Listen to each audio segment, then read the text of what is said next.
Usne njengoba thina sibhizi nje simdefender sizama umthethelela uba makafumane imoto because ompumela nolwandle bathengelwa imoto ngutata Musa Mseleku.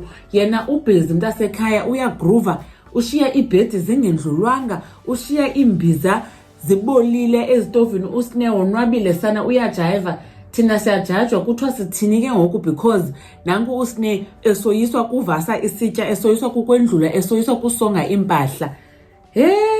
Hayi kodwa Sne, molweni ndinamkela kuMamgobhozi TV kwi-episode esandodlala kaThando Nesthembu ngu-episode 11 kulo season 7 sikuye. Sesabona ke utata Musa Mseleku esibonisa indawo usne ahlala kuyo endlini kaMacele. uMacele mosunomzi eMzumbe but siyamazi uba uhlala eSeapark. Usne ke andiyazi ke besimbone eseSeapark noMacele kanti ushiye imess eMzumbe. So ke abantu ku-social media bathi abebebhizi bethethelela usne bathini ke ngoku ngosne okunzima noqoqosha oku okunzima noba ahlale nabantwana bakhe enomzi awufumeneyo from uMacele notata Musa Mseleku. Usne ke kuthiwa akathethiswa nothethiswa ude watsho umakhumalo ba usne ungumfazi omdala sana eyakhe igame. Uthi noba uthetha naye sana akuphoxe sana usne banofuna uziphoxisa ngosne. Ndaqomba kodwa naye indawo evuyayo bayathanda uzigqatsa umakhumalo. Uyambona phofu ba kumana kwabo nguye manebizi meetings. Usne akayenziwa loo nto leyo sana inoba uyamxela bajonga ke sana andingomna kwenu mna ungakhuliki.